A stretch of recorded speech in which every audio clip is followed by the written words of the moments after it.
आपने मोटी फूलों की हार पहनाकर आपने स्वागत किया, लेकिन भारत की परंपरा और शिष्टाचार का तकाजा भी है कि स्वागत और सलाम दुआ कभी एक तरफा नहीं होना चाहिए।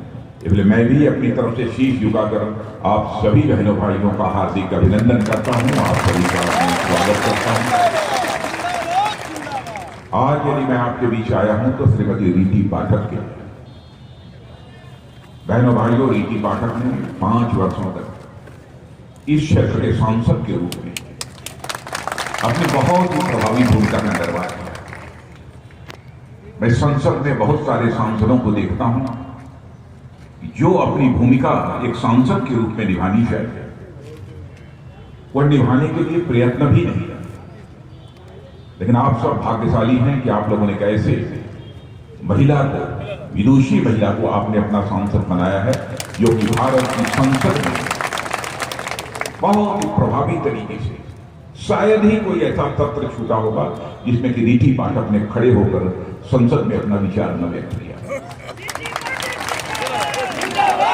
क्योंकि जितने भी सांसद भारत की संसद में बोलते हैं, सभी सांसदों की बातों को मैं गौरपूर्वक सुनता हूं। यदि संसद से मैं बाहर चला जाता हूं, अपनी पार्लियामेंट की ऑफिस में बैठता हूं, तो वहां पर भी टीवी लगाकर सुनता हूं कौन कैसा बोल रहा है। और ये सुनने के बाद और सबको समझने के बाद इतना ही मैं कहना चाहता हूं कि आपकी कैंडिडेट 15-20 कैरेट की नहीं बहनों भाइयों, 24 कैरेट की आपकी कैंडिडेट है, यह मैं कहना चाहता हूं। इसीलिए आप लोगों से अपील करने के लिए आया। और आप भी ये जानते हैं कि 5 वर्षों का अवसर आप लोगों ने हम लोगों को दिया है। नरेंद्र भाई मोदी के नेतृत्व में सरकार बनी है। 2014 में पार्टी का राष्ट्रीय अध्यक्ष मैं ही थी। और बहनों भाइयों, 5 वर्षों तक सरकार ने किस तरीके से काम किया है, पहले तो लोगों ने नहीं देखा, क्योंकि मोदी गुजरात के मुख्यमंत्री थे। सारा देश अच्छी तरह उनके कामकाज की शैली से परिचित नहीं थे, लेकिन अब तो परिचित है। और 5 वर्षों में जो कामकाज हमारी सरकार ने किया है बहनों भाइयों, आप बहुत सीना ठोक के गौरव के साथ कह सकते हो कि आज सारी दुनिया ही नहीं, सबसे बड़ी आर्थिक संस्था इंटरनेशनल मॉनेटरी फंड भी सच्चाई को स्वीकार करती है कि विश्व में सर्वाधिक तेजी से आगे बढ़ने वाली अर्थव्यवस्था यदि किसी देश की है तो भारत की है। यह सभी सच्चाई को स्वीकार है। जो भारत दुनिया के गरीब देशों में गिना जाता है, आज इस देश की 5 वर्षों के अंदर विश्व की सर्वाधिक तेजी से आगे बढ़ने वाली अर्थव्यवस्था हो। इतना ही नहीं, जो हमारा भारत 2014 में दुनिया के टॉप के 10 देशों में 9वें स्थान पर खड़ा था, 55 महीनों में ही 4.5 वर्षों में हमारा भारत दुनिया के टॉप के 10 देशों में आज 6ठे स्थान पर आकर खड़ा हो गया। आप किसी से पूछ लीजिएगा, जो मैं कहकर जा रहा हूं, क्योंकि मैं राजनीति सार्वजनिक सभाओं में भी झूठ कभी नहीं बोलता हूं बहनों भाइयों, शायद आपको जानकारी नहीं हो, गुमराह नहीं करता हूं। और मैं तो कहता हूं प्रेस के दोस्तों को, यदि हमारी बात कोई गलत हो आप उनको लिखकर दे दीजिएगा, बता दीजिएगा, हम क्षमा मांग लेंगे। क्योंकि जनता की आंखों में धूल झोंक कर जिंदगी में नहीं राजनीति की है, तो मैं आज कैसे राजनीति। अब किसी से पूछ लीजिए, कुछ ही महीनों के बाद जो आज हमारा भारत दुनिया के टॉप के 10 देशों में 6ठे स्थान पर पहुंचा है, कुछ ही महीनों के बाद 5वें स्थान पर पहुंचा है। और आज आप नोट कर लीजिएगा, भारत ऐसे ही तेजी के साथ आगे बढ़ रहा है। 2030-2031 आते आते रूस, चीन, अमेरिका में से एक देश को पीछे छोड़कर हमारा भारत दुनिया की टॉप 3 कंट्रीज में आकर खड़ा हो जाएगा। इसी तेजी से आकर कोई ये कह सकता है कौन सा ये करिश्मा नहीं है, style of functioning, way of functioning, काम करने का तरीका, निर्णय लेने की क्षमता। और यह दोनों हमारे प्रधानमंत्री, आपने देखा कि जिसमें गुजरात के भी मुख्यमंत्री थे, गुजरात इसे हिंदुस्तान के राज्यों के एक मॉडल स्टेट के रूप में खड़ा हो गया और आज देश मॉडल कंट्री के रूप में सारी दुनिया में खड़ा हो रहा है। अमेरिका में सीनेट और कांग्रेस के मेंबर्स ने मुझसे पूछा, ये बताइए आप लोगों ने 6 महीने से लेकर 1 साल के अंदर 100% परिवारों का बैंकों में अकाउंट कैसे खोल दिया? 47 से लेकर 2014 तक इस हिंदुस्तान में 50% परिवारों के बैंकों में अकाउंट थे, लेकिन बहनों भाइयों 1 साल के अंदर ही हम लोगों ने 100% परिवारों के बैंकों में खाते खोले। विश्व के इतिहास में आज तक कभी नहीं लोग ये जानकारी हासिल करते हैं। कैसे? मैंने कहा यह कार्य करने की शैली है, काम करने का तरीका है। जैसे प्रधानमंत्री आवास योजना के अंतर्गत आप यहां भी लोग बैठे होंगे जिनको कुछ गरीबों को मकान मिला हुआ। 2008 से लेकर 2014 तक कांग्रेस की सरकार थी, डॉक्टर मनमोहन सिंह जी भारत के प्रधानमंत्री थे, उन्होंने भी आवास बनवाए थे, ऐसा नहीं है कि नहीं बनवाए थे। लेकिन 2008 से लेकर 2014 तक उन्होंने 25 लाख आवास बनाकर गरीबों को दिया था।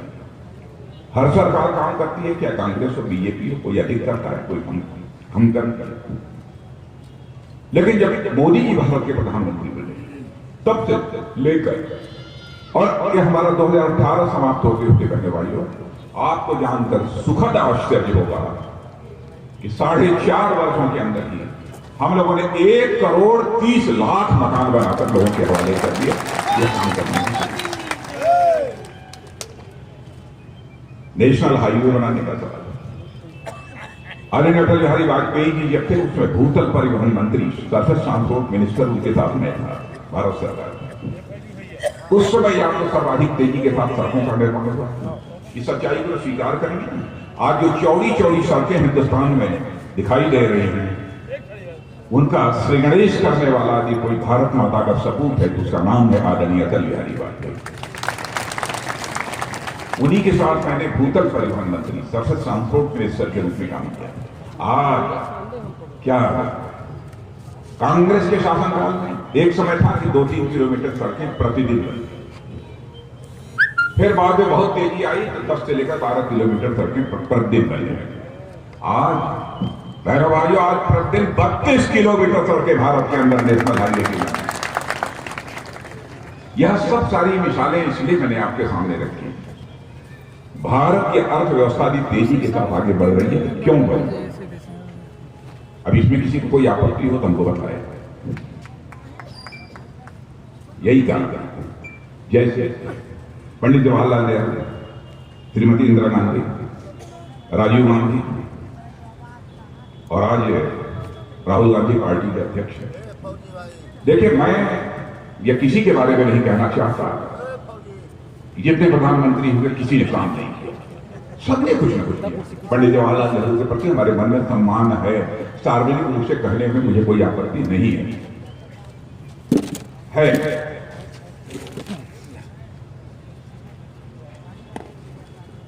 उन्होंने भी कही थी गरीबी हटाने की, इंदिरा जी ने भी कही थी गरीबी हटाने की, राजीव गांधी ने भी कहा था गरीबी हटाने की, अब राहुल गांधी आ गए हैं भी कहते हैं गरीबी हटाने। बहनों भाइयों, लेकिन गरीबी हटी नहीं। फिर से मैं कहना चाहता हूं, मैं किसी की नीयत पर सवाल या निशान नहीं खड़ा करना चाहता।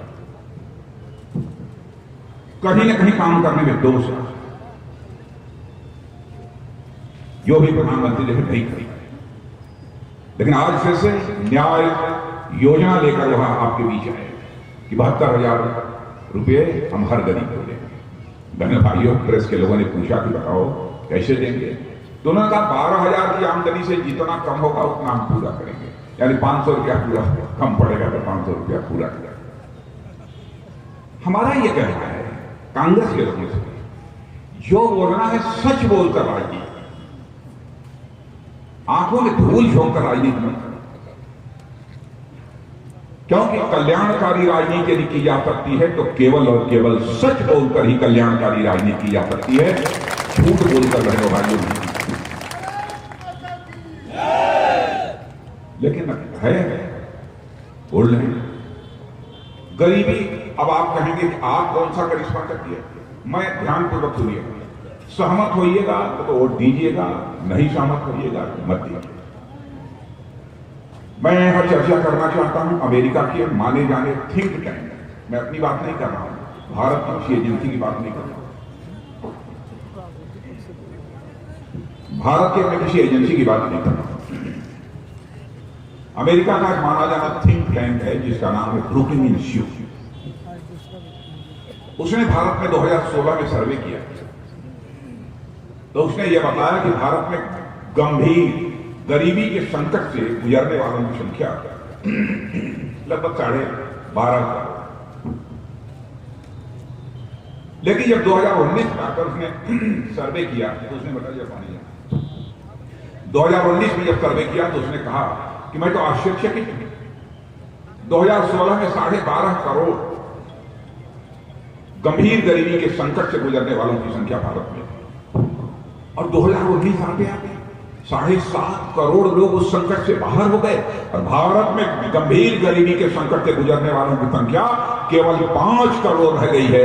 यह मैं नहीं कह रहा हूं, अमेरिका का माना जाना थिंक टैंक ब्रुकिंग इंस्टीट्यूट है।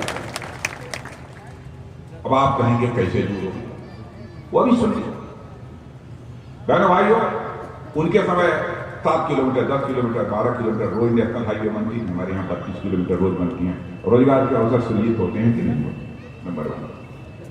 इंडस्ट्रीज हमारे समय बढ़ रही हैं। अब आप कहेंगे कितनी इंडस्ट्री बढ़ी, कहां बढ़ी, मैं एक केवल उदाहरण दूंगा, ज्यादा दूंगा तो मेरा उड़न खटोला नहीं उड़ेगा। एक उदाहरण देना चाहूंगा, दो दे दूंगा। स्टील प्रोडक्शन के मामले में या औद्योगिक क्षेत्र, स्टील प्रोडक्शन के मामले में भारत जापान से पीछे था। पिछले वर्ष हमारा भारत जापान से स्टील प्रोडक्शन के मामले में आगे निकल गया है। क्या उसमें रोजगार के अवसर नहीं पैदा हुए? इतना ही नहीं, 2014 में भारत में 2 मोबाइल की फैक्ट्रियां थी। आप जानते हैं कितनी फैक्ट्री होगी भारत में? बहनों भाइयों, 2014 में इसी भारत में 2 मोबाइल फैक्ट्रियां थी। आज भारत में 120 मोबाइल फैक्ट्रियां हो गई हैं। क्या उसमें रोजगार के अवसर नहीं? कौशल विकास के अंतर्गत करोड़ से अधिक लोगों को रोजगार मिला है। कांग्रेस के 15 करोड़ से अधिक लोगों ने मुद्रा योजना के अंतर्गत कर दिया। क्या नोट लेकर कर्ज चलाने के लिए आकर, लेकिन अमेरिका के थिंक टैंक ने क्लियर कर दिया कि अद्भुत काम हुआ भारत में। इसीलिए मैंने कहा हमारे प्रधानमंत्री ने कैरिस्मेटिक काम किया, इसीलिए भारत तेजी के साथ आगे बढ़ा। भारत के बारे में धारणा बदल गई। इनकी सोच क्या है? आप कल्पना करो, किसी पार्टी का राष्ट्रीय अध्यक्ष ये कहता है यदि हमारी सरकार बन गई तो मैं राष्ट्रद्रोह का कानून समाप्त कर दूंगा। बहनों भाइयों, मैं आपसे पूछना चाहता हूं, क्या आप चाहते हैं जो भारत को तोड़ने की कोशिश करे, भारत को कमजोर करने की कोशिश करे, उस राष्ट्रद्रोही के खिलाफ सख्त कार्रवाई नहीं की जानी चाहिए? ये कहते हैं मत करो, हम कानून ही समाप्त कर देंगे। अरे हमारा बस चले तो राष्ट्रद्रोह के कानून को और कड़ा करेंगे ताकि राष्ट्रद्रोह करने वालों के रूह कांप जाए।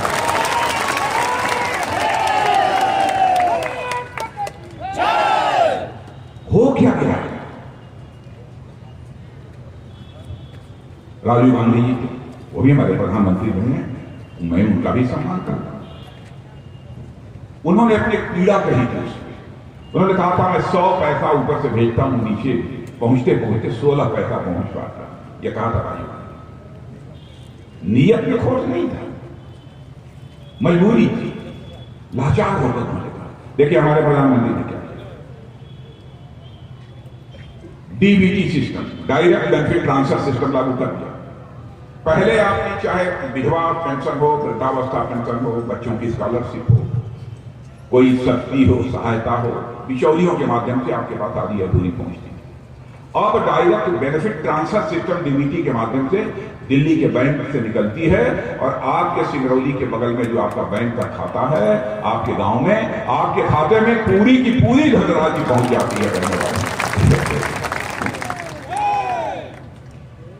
और आपको जानकर आश्चर्य लगा, आप कहेंगे देश क्यों बढ़ा? आपको जानकर आश्चर्य होगा, 4.5 वर्षों में 1,10,000 करोड़ रुपए की बचत। 1,10,000 लिख लीजिएगा घर जाकर, कितना होता है? 1,10,000, 1 लाख करोड़ से ज्यादा बचत है। 1 करोड़ 2 करोड़ नहीं, 1 लाख करोड़ से ज्यादा। तब भारत आ गया। भारत अब कमजोर भारत नहीं रहा है, भारत दुनिया का ताकतवर देश बन गया। भारत की नीति पूरी तरह से साफ है। भारत कभी विस्तारवादी नहीं रहा है, दुनिया के किसी देश पर हमने कभी आक्रमण नहीं किया। भारत ऐसा देश रहा है जो दुनिया के किसी देश की जमीन पर कब्जा नहीं किया, मर्यादाओं का हमने पालन किया। लेकिन हमारी नीति साफ है, दुनिया में हम किसी को छेड़ेंगे नहीं, लेकिन जो हमको छेड़ेगा उसको हम छोड़ेंगे नहीं। हमारी नीति पूरी तरह से देख दिया पुलवामा में आपने क्या हुआ, देखा पुलवामा में क्या हुआ। लोग सोचते थे कि 42 हमारे जवान मार दिए गए, हम कोई हाथ पर हाथ धरे बैठे नहीं। फैसला हुआ पहले भाई, हमारे एयरफोर्स के जवानों ने पाकिस्तान की धरती पर जाकर आतंकवादी ठिकाने का सफाया कर दिया। पूछा जाता है, कांग्रेस के लोग पूछते हैं, बताइए कितने को मारा?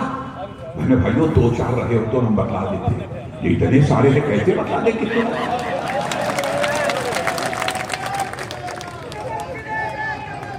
और मैं कांग्रेस के दोस्तों से कहना चाहता हूं, वीर लाशें नहीं गिना करते, जो गिद्ध होते हैं वो लाशें गिना करते।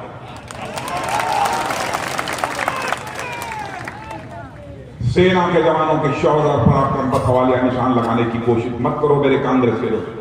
मैं आपको सुझाव देना